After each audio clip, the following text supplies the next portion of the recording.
আসসালামু আলাইকুম। আশা করি আল্লাহর অশেষ রহমতে আপনারা সবাই ভালো আছেন। দ্য স্টোরি ইউটিউব চ্যানেলের পক্ষ থেকে সবাইকে আন্তরিক শুভেচ্ছা ও অভিনন্দন। আজকে আরও একটি নতুন ভিডিও নিয়ে চলে এলাম। আজকের ভিডিওতে জানাব স্বপ্নে চুল কাটতে দেখলে কি হয়। তো চলুন বেশি কথা না বলে মূল ভিডিওতে। ইসলামে স্বপ্নের ব্যাখ্যা বা তাবির একটি জটিল বিষয় এবং এর নির্দিষ্ট কোনো সূত্র নেই যা সব ক্ষেত্রে প্রযোজ্য। স্বপ্নের ব্যাখ্যা নির্ভর করে স্বপ্নদ্রষ্টার অবস্থা, পারিপার্শ্বিক পরিস্থিতি এবং স্বপ্নের বিস্তারিত বিষয়ের ওপর। শুধুমাত্র আল্লাহ তাআলাই স্বপ্নের প্রকৃত অর্থ জানেন। তবে ঐতিহ্যবাহী ইসলামী স্বপ্ন ব্যাখ্যাকারীদের মতে, যেমন ইবনে সিরিন, স্বপ্নে চুল কাটার বিভিন্ন সম্ভাব্য অর্থ হতে পারে, যা সাধারণত ইতিবাচক বা নেতিবাচক উভয়ই হতে পারে। ইতিবাচক সম্ভাব্য ব্যাখ্যাসমূহ: দুশ্চিন্তা বা কষ্ট দূর হওয়া।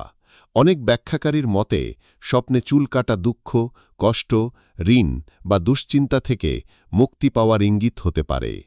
চুলকে কখনো কখনো বোঝা বা চিন্তার প্রতীক হিসেবে দেখা হয়। পরিবর্তন বা নতুন শুরু। জীবনে বড় কোনো পরিবর্তন আসা বা নতুন অধ্যায় শুরু হওয়ার ইঙ্গিত হতে পারে। দায়িত্ব পালন বা পূর্ণতা।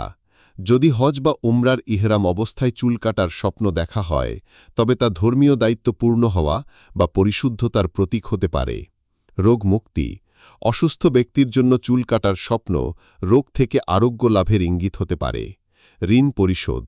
অর্থনৈতিকভাবে বিপর্যস্ত ব্যক্তির জন্য এটি ঋণ পরিশোধ হওয়ার আলামত হতে পারে।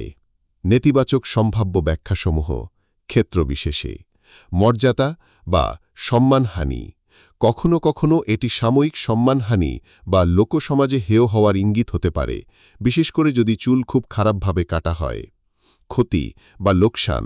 অপ্রত্যাশিত কোনো ক্ষতি বা লোকসানের সম্ভাবনা বোঝাতে পারে। অনিচ্ছা সত্ত্বেও পরিবর্তন। এমন কোনো পরিবর্তন যা স্বপ্নদ্রষ্টা হয়তো চান না।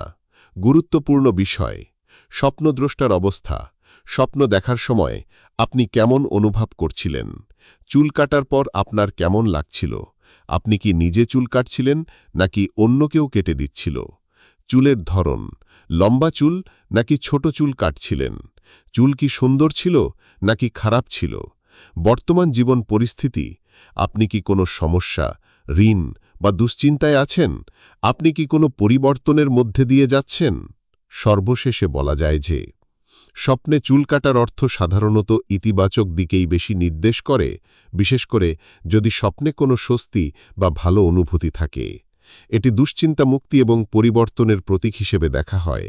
তবে চূড়ান্ত ব্যাখ্যা নির্ভর করে স্বপ্নের বিস্তারিত বিবরণ এবং স্বপ্নদ্রষ্টার ব্যক্তিগত পরিস্থিতির ওপর। ইসলামী নির্দেশনা। ইসলাম শিক্ষা দেয় যে ভালো স্বপ্ন আল্লাহর পক্ষ থেকে আসে এবং খারাপ স্বপ্ন শয়তানের পক্ষ থেকে আসে। যদি ভালো স্বপ্ন দেখেন, আল্লাহর শুকরিয়া আদায় করুন এবং প্রিয়জনদের সাথে শেয়ার করতে পারেন যদি চান। যদি খারাপ স্বপ্ন দেখেন, তবে এর অশুভ প্রভাব থেকে বাঁচার জন্যে আল্লাহর কাছে আশ্রয় চান। আউজুবিল্লাহি মিনাশ শয়তানির রজিম পড়ুন। বাম দিকে ৩ বার থুতু ফেলুন, প্রতীকী অর্থে হালকা করে পাশ ফেরে শোন এবং কাউকে এই স্বপ্নের কথা বলবেন না। মনে রাখবেন, স্বপ্নের ব্যাখ্যা নিছক একটি অনুমান মাত্র। আসল জ্ঞান একমাত্র আল্লাহর কাছেই রয়েছে।